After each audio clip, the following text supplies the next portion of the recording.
I love about the What If series is that this gives me the opportunity to pen horror movies that I'm a big fan of. So now I'm taking my shot and I'm doing Mr. Smiley, right? I love the Smile series. I'm a big fan of it. So here's my opportunity. Enjoy. Anthony adjusted his camera settings in the dim light in the studio, glancing at the clock. His client, a woman named Vanessa, was over an hour late. She had booked a portrait session through an agency, her email brief encrypted. No reason for the shoot, no specific requests, just a few words. I need to be remembered. Frustrated but curious, Anthony flipped through some of his recent work. His photographic career had been steady but uneventful, and he'd hoped this session might be something different. He didn't realize how much his life was about to change. The studio door creaked open, and Vanessa entered in a rush, her disheveled appearance contrasting starkly with her striking beauty. Her long hair was tangled and dark circles lined her eyes. She looked exhausted, but it wasn't just fatigue. There was unease about her. I'm sorry I'm late, she said, her voice trembling. Her lips twisted into a bizarre smile that didn't reach her eyes. Anthony set his camera down, studying her. No problem.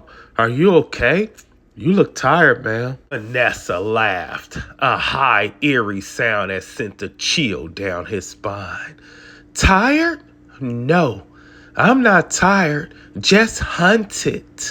She paused, tilting her head, the smile still plastered on her face. Something's following me, watching me, smiling at me. Anthony blinked, unsure how to respond. He half wondered if she was playing some elaborate joke or trying to set the tone for a creative shoot. Huh? Hunted? You mean like a ghost? Her head snapped towards him, her eyes wide and unblinking. Not a ghost. It's worse. It smiles, Anthony. Always smiling, like it knows every thought in your head. She leaned closer, her expression unnerving. And it whispers, tells you things, awful things, until you can't take it anymore. Anthony swallowed hard, unease settling his chest. Do you want to reschedule? You seem not yourself. No, she snapped, then softened instantly, her smile widening unnaturally. No, let's do this. Please, I need someone to remember me. Against his better judgment, Anthony set up the shoot. Vanessa sat stiffly, her expression shifting between terror and that same unsettling smile.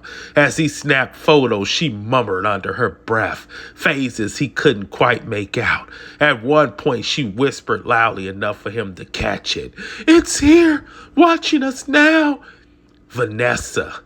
He began lowering the camera. Maybe we should. Before he could finish, she pulled a knife from her bag, her smile stretching impossibly wide. It won't let me live, she whispered, her voice almost childlike. But it will love watching you. In one swift motion, she plunged the blade into her own throat, collapsing in a pool of blood. Anthony stumbled back, horrified as her lifeless body crumpled to the floor. In the days that followed, Anthony couldn't shake the image of Vanessa's final smile. Worse, strange things began happening. At night, he'd hear faint whispers in the apartment, low and distorted, like someone speaking through static. He convinced himself it was stress, trauma from witnessing her death. Then he started seeing it. A figure stood in the corner of rooms, barely visible in the shadows. It had no describable features except for a grotesque, toothy smile that seemed to glow in the darkness. No matter how much light he turned on, the figure never disappeared. The whispers grew louder, more insistent. They spoke his name, taunted him, laughed at his fear. Anthony, they cooed. You can't escape us. Sleep deprived and terrified, Anthony confided in his best friend, Mark.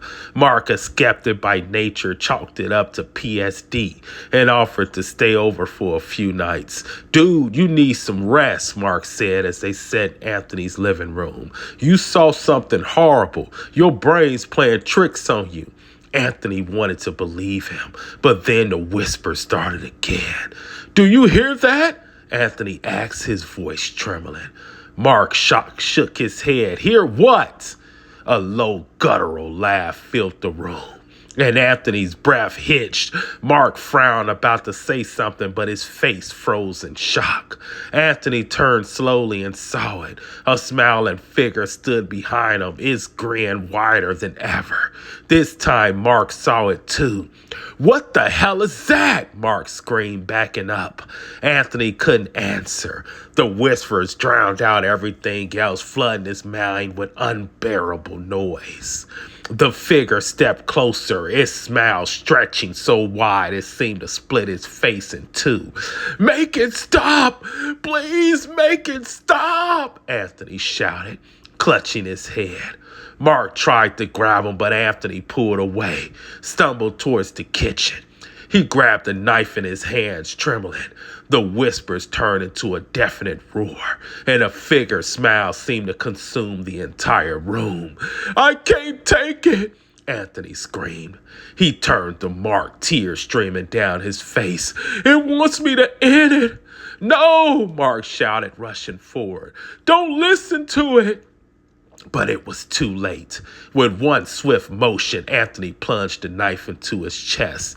His last moments was consumed by the figure's smile, his laugh echoing in his ears as he collapsed in front of his horrified friend. Mark called the police, but when they arrived, they found no evidence of the smiling figure. The whisper stopped, the room silent except for Mark's sobs. Months later, Mark began hearing faint whispers in his own home late at night. He swore he saw something lurking in the shadows, a figure with a wide, wicked smile.